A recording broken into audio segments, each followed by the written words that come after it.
Hey guys, welcome back to Pillbox Movies. I'm Hank, and today we're going to be watching the 1963 Swedish drama Winter Light. This is a film by director Ingmar Bergman. It stars Ingrid Thulin, Gunnar Bjorstrand, and Max von Sydow. The film is about a rural pastor in Sweden undergoing an existential or religious crisis. The film apparently is an inspiration for one of my favorite movies, First Reformed. I'm always interested to add some more Ingmar Bergman to my repertoire, and I hope you are too. And on a side note, today is a particularly cold day, so I figured it would be a good day to give this a shot. So yeah, let's watch Winter Light. And before we get started, don't forget to click the like button and subscribe for more old, obscure, and art house films. Vår Herre Jesus Kristus, I den natt då han blev förrådd, tillkom i ditt rike, ske din vilja, så som i himlen, så och på jorden. Vårt dagliga bröd giv oss idag, och förlåt oss våra synder, så som och vi förlåter dem oss skyldiga äro. Slowly passing through you.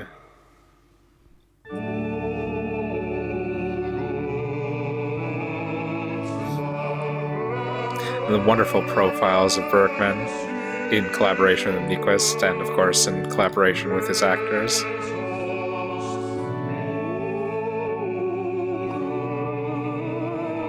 I have to say, in terms of faces, it's always refreshing to watch Bergman after like a spat of Hollywood films. Just, it can be such a bummer watching so many beautiful people in Hollywood films or television shows and get a really unrealistic sense of how the world is fashioned.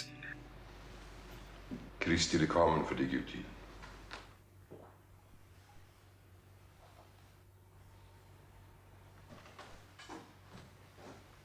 The use of silence in Bergman's work is majestic. So she's pregnant, which of course has its corollary with First Reformed.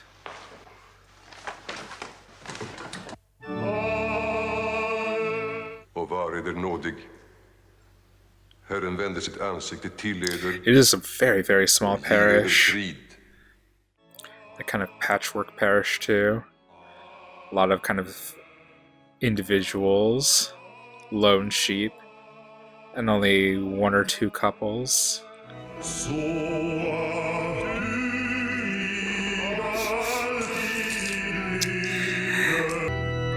So like perhaps appreciating the silence and the reverence of a sermon, of a Sunday Mass, but also perhaps ridiculing it, that with all this pomp and majesty, there is also the kind of itch and the normal pedestrian feelings and the wandering mind.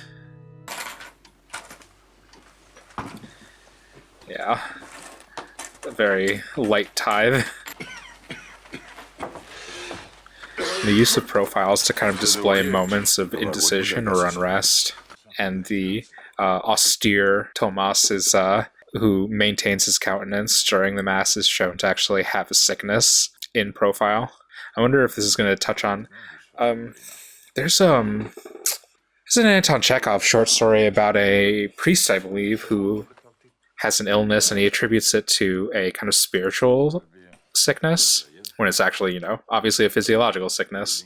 But it's interesting kind of attitude, like pre-20th century attitude, with how Christianity mingles faith with health, that obviously hasn't carried on to this day.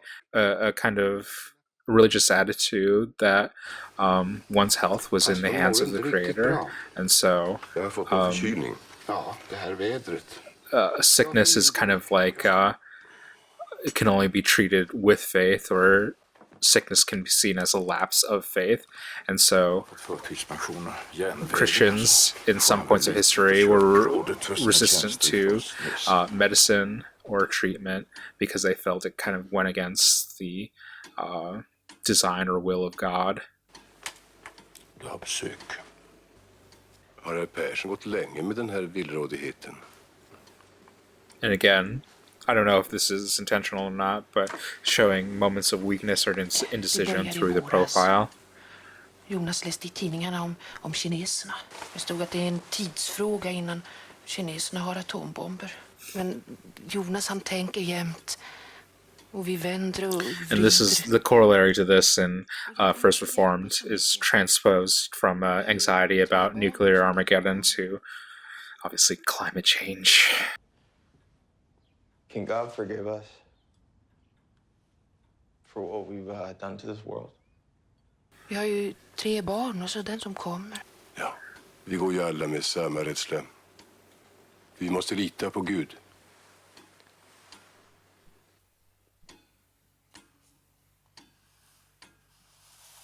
Sammanhangen blir så överväldigande och Gud blir så avlägsen.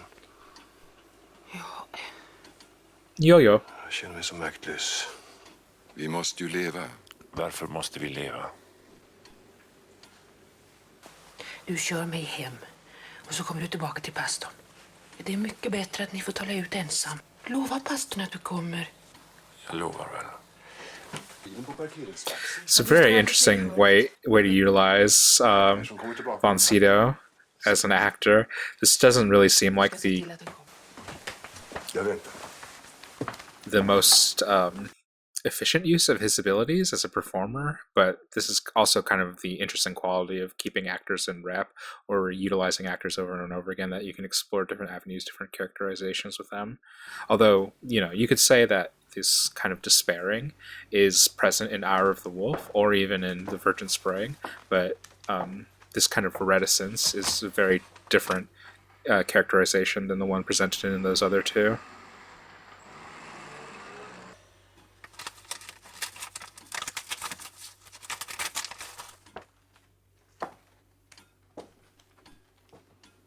I want to make a note of kind of reflectivity in this, not just like, mental reflectivity, but reflectivity of surfaces.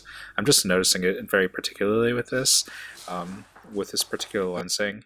Aspects of like reflective or shiny surfaces stand out to me more than I've seen in other Bergman and Nyquist works, especially the shine on Tomas's hair and also sweat, when sweat is present on their faces.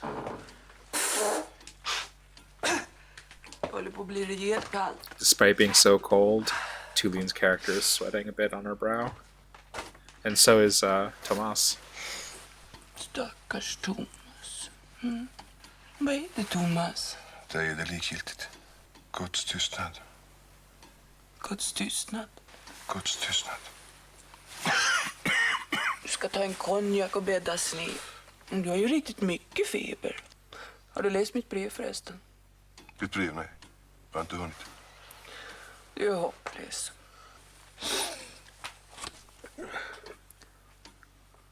Has this taken some inspiration from that Chekhov short story? Jag mår inte särskilt bra. Ja, jag vet. Du kan inte gifta dig med mig eftersom du inte älskar mig. Jag måste gå. Märta, Ja, Tomas. om han inte kommer. Jag menar Jonas Persson. It'll mean you have failed in your duty. Och läsa mitt brev. Okay, I am getting more of a sense that the use of the profile is very prescriptive, that it's by design to a certain degree. This is reducing it to almost a point of disinterest, but that Bergman has kind of fashioned a spiritual compass for his characters, that the closer they are to addressing camera directly, they're more kind of firm or holding fast in their convictions. Not to say that their convictions are justified, but that they believe stalwartly in it. And when they turn to profile, that's when the indecision creeps in, and perhaps the kind of progression of that will be turning the back completely.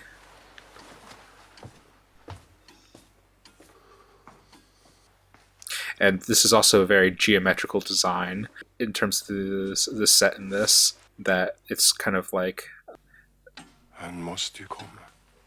it's very four-sided, it's very angular, it's designed in the kind of symmetry that you see things from a in terms of cardinal directions. Minns du att jag hade särskilt svårt just då? Båda händerna var i bandage. Jag kunde inte sova på nätterna för klådan. Everybody in this parish is sick or afflicted in some way. Och insidan av händerna var som öppna sår. Do they think this is God's doing? Or do they just live in Sweden? Och frågade dig på ren elakhet om förbönens makt. Om du trodde på förböner. Jag frågade lika elakt om du hade bett för mina händer. Och du sa nej, du hade inte kommit att tänka på saken. Våra tafatta försök att komma förbi kärlekslösheten i vårt förhållande. När så mitt eksem började i pannan märkte jag ganska snart att du drog dig undan. Yeah, a deep aversion to afflictions or illnesses, seeing it as some sort of spiritual failure.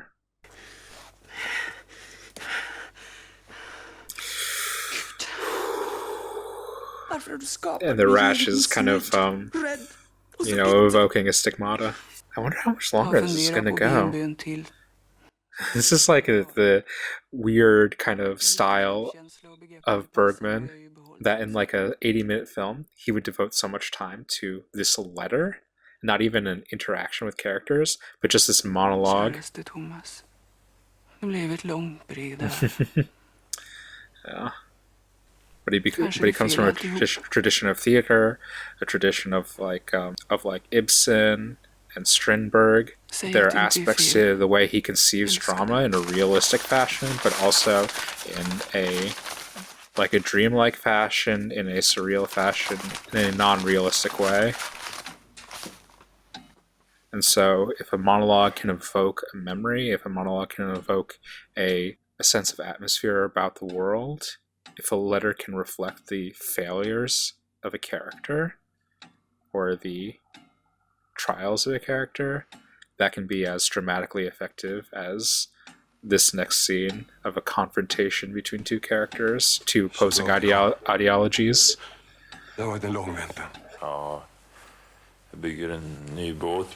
This to me feels like Ibsen. It feels like the like Hedda Gabler, like the giant looming portrait of the general. Except this portrait is Jesus hanging over their conversation. Hur länge har ni gått med tanken att ni ska beröva er livet? Länge, tror jag. And who is Jesus judging in this situation? Ja, man kan ju ofta, jag menar att...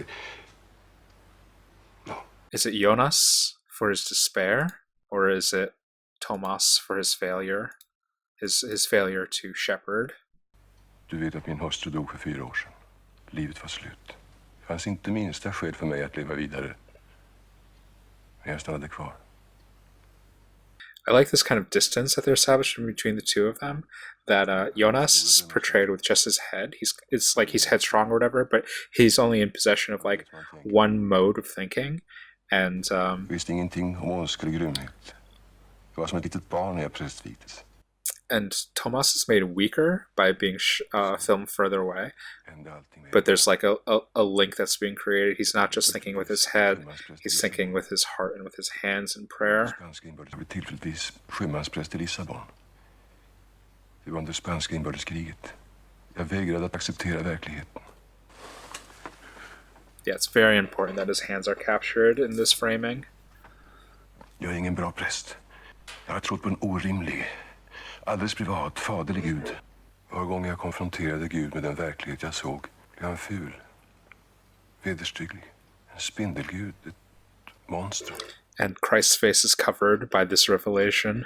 His ribs look spider-like, like the descriptor that Tomas gives. Jag måste gå. Inte får du gå. Jag vill att du ska förstå varför jag talar så mycket om mig själv. Who's leading the confession here? You get the feeling that Jonas came here with something to say, and while Tomas is trying to save him by pouring out as much as possible, he's kind of like therapized for himself as opposed to for his congregant. Om det är så att Gud inte finns, vad gör det för skillnad? Det finns ingen skapare. It's a minute thing, but Ingen tanke.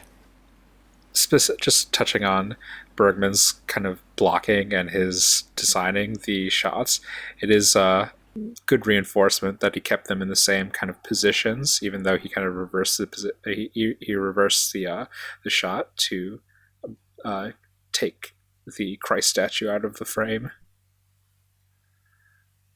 And there's the winter light being cast through the window. Gud,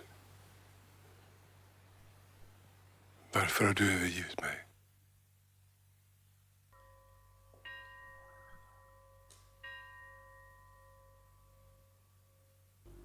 Äntligen fri. Similarly to how he kind of, or I don't know, this is me imposing my ideas of what his thought process was with the praying over Merta's hands, that he thought that was a trial for him, and similarly he's conceived this encounter with Jonas as a trial. He has a kind of inherently combative relationship with his congregants, with his parishioners. Så jag gick hit, Jonas Persson. Han hade skjutit sig med geväret genom huvudet. Jag mötte dem på vägen hit. De var förskräckta.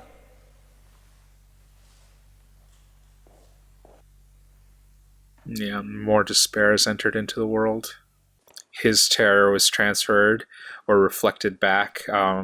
Jonas's terror, and now Jonas's terror has been transferred onto those boys who saw his dead body.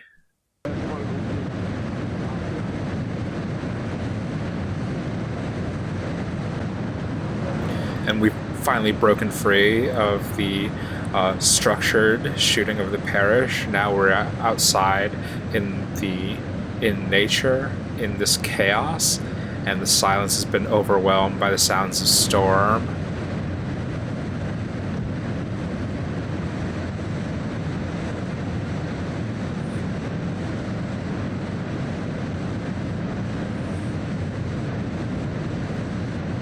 In a way, the taking of this body away to the morgue, it kind of feels like the same process as the mass, where it's this kind of like horrific act that you feel needs to be given reverence, or needs to be given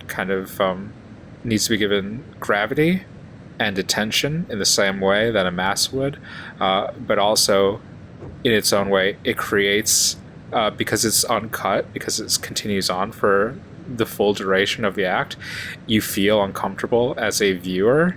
You feel like itchy and anxious, and you want to get out of the scene. It's a weird kind of mirroring these two grave events mixed with some degree of listlessness on the part of its participants or its viewers. Not mass service.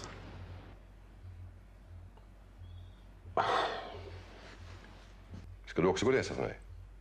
Nej. Du låter ovänlig.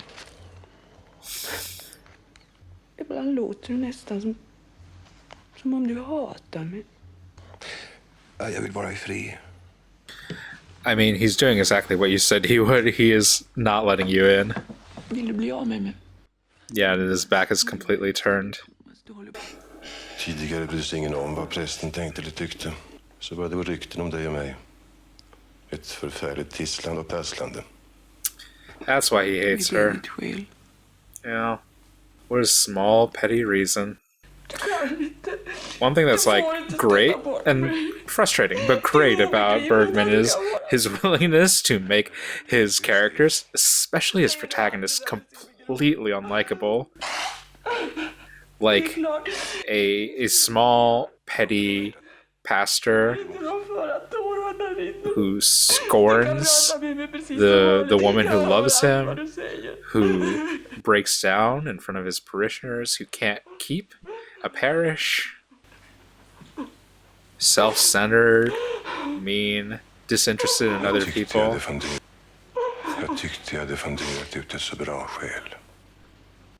But asks you to find them compelling, not to find them gratifying, but to find them compelling. And in terms of him like disavowing his faith, in terms of costume decisions, his scarf is hiding his whatever this thing is, his collar, and in terms of blocking or body language, he doesn't have his hands up anymore because he doesn't. His faith has not been carried out by this event, and he hates her hands, her specific putrid kind of faith. Jag är trött på alltihop. Allt som har med det att göra. Låt bli att gnugga i ögonen sådär. So much of this reflectivity, it's just such a great use of black and white that if you can't like distinguish some things through color, you distinguish them through texture.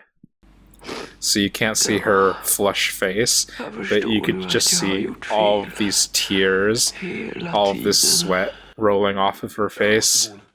Ingenting kan rädda dig. Du kommer att hata livet ur dig själv. Kan du inte vara tyst? Kan du inte lämna mig i fred?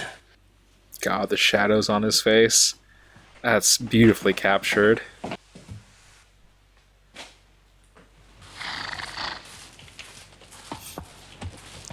I love this image. I love this image of this pastor constantly wiping down his car. It's so prosaic. It's such a banal image, and it just shows like the level, the contrast of him, his like self-image of being a man of faith, a man who like seeks out the counsel of God, and just this grubby little man who fucking has to keep wiping down his car windshield. Oh my god, what comfort are you able to offer her? Er man är död, fru Persson.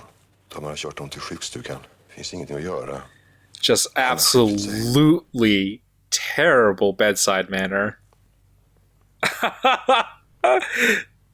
It's kind of turning into a comedy for me. He's just failing so flamboyantly.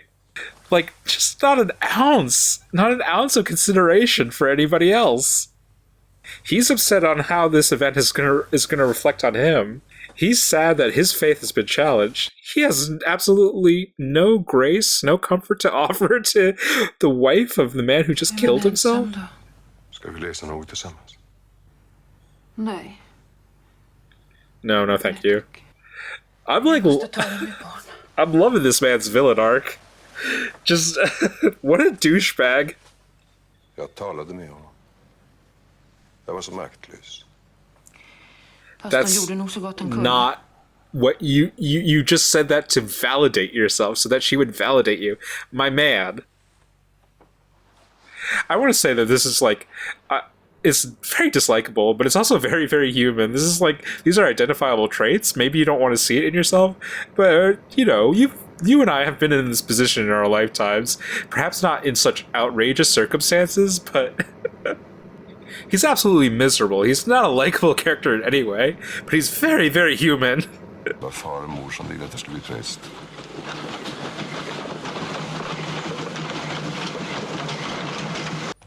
Kristi lidande, pastorn. Man tänker fel när man talar om Kristi lidande.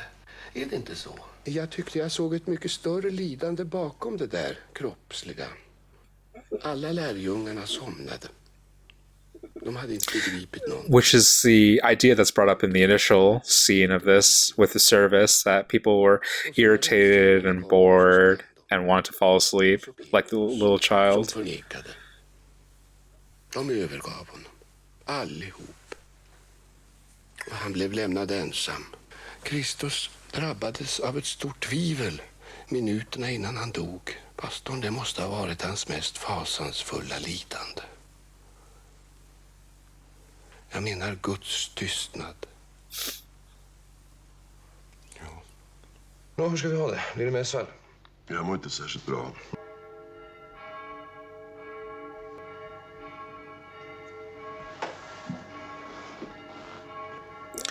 And in the end, it's the atheist who has the greatest faith. God, look at the way that light bounces off of her lip. Vad vi kunde tro. Så vi gör högmässa då? Ja. Now, what has propelled his faith forward is the question. Has God done it? Has God done it in service to Marta? Has he propelled himself? Whose will has moved him? Wow. Just such a beautiful profile. And he revolves around again. Helig, Maybe helig, not fully helig restored, Herren Gud allsmäktig. but willing to take on the Hela task jorden for full another av hans day. härlighet. Oh. Fun. That was a lot of fun. I'm having like more of an intellectual reaction to it right now than like a purely emotional one. But I have to say, from the emotional side, like, because this is so similar to aspects of First Reformed, it makes it difficult to respond to this as a first encounter, because it isn't really. It's interesting. I kind of waffle on whether or not this is a sincere treatment of what faith is, or if it's like the presentation of a delusion. I think it. I mean, I think that's what faith ultimately is, and it's a matter of perspective. It exists in those two continuums simultaneously. So there's an aspect of you that could believe that his faith is restored, or at least replenished for one more day, and there's an aspect of you that believes that well, he's delusional and really doesn't know any other life, and this is all he can do to confront his daily toil. I think this initial viewing for me, I read this character more as ridiculous than anything. I think because I think this is also a reaction to First Reformed in a way, because that character works on some similar dimensions to this. And my initial reaction to Reverend Ernst Toller is like one of complete fear. Like it's a harrowing performance, and if that character exists in faith or in delusion, like I treat both with like the same kind of fearful graveness. And so watching it over in these circumstances, maybe just as like a point of contrast, or just like new kinks or new feelings or reactions, like I kind of took this iteration of that archetype. I took Tomas as kind of a loser, and kind of a fool, and those things are true of Ernst Toller to a degree as well, but I took those qualities very seriously in his character, and I take them kind of lightly in Tomas's character, at least in this viewing. And while I think that his the issues that he's grappling with faith, with his parish, with despair, are real and things that we grapple with every single day, I think from this viewing, his means of grappling with it are just like the pettiest and the least noble way possible to handle the situation, and that doesn't make him a bad character necessarily. It just makes him kind of foolish, and that's not to say that he's wrong either. He's not, but he's kind of foolish. I really loved Ingrid Tullien's performance in this. I think this and Hour of the Wolf are running a little bit too similar for me, where there's like the martyred wife character or lover character, and the intellectually or mentally tortured central character. I think both kind of reflect negatively on the narcissism of its main characters, and I don't know. I think the martyr complex of the female characters, well, I don't know. It's like individually they serve each story in interesting ways, but together, these movies being made in a similar time, it's like I don't know. It feels like Bergman is playing on two similar kind of archetypes, or two similar kind of conceptions of what a good woman is in this era of his filmmaking. Yeah, intellectually, I appreciated the cinematography of this movie. I think it was very, very intentionally designed in a way that I don't entirely love, but I definitely appreciate the craft from it. The use of cardinal directions I thought was interesting, but I especially love the use of kind of sheen throughout this movie. Just seeing characters constantly sweating in this dreary winter, snowy Swedish climate.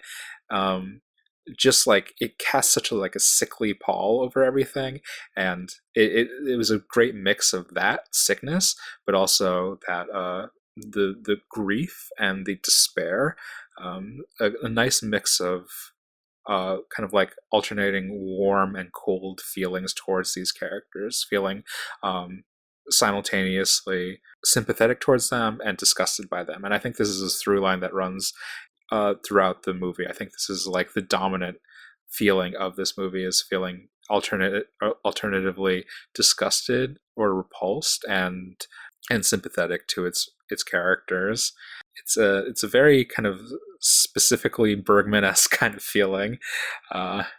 The grappling with faith thing, I can understand why viewers like Paul Schrader would resonate with it more or less.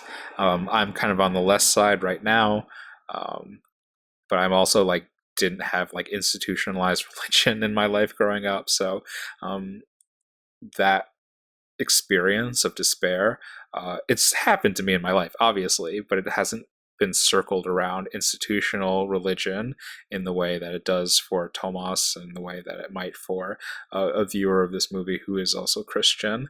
Yeah, for me, this was a really interesting intellectual film, and I don't know, I'm gonna watch it again and see if there's more emotional resonance next time.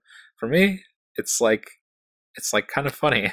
Not in a it's bad kind of way, but it's kind of funny and yeah, human beings kind of suck. But they're the only game in town. That was Winterlight. I thought I would be despairing by the end of this. I'm really not. I'm a little bit upbeat after watching it. Yeah, let me know what you think of Winterlight. Perhaps we'll be treated to a more serious Bergman later, or maybe we'll find once again that his movies are surprisingly funny. Who knows? We'll see. On to the next one. In the meanwhile, don't forget to click the like button and subscribe for more old, obscure, and art house films. And until next time, keep watching good movies.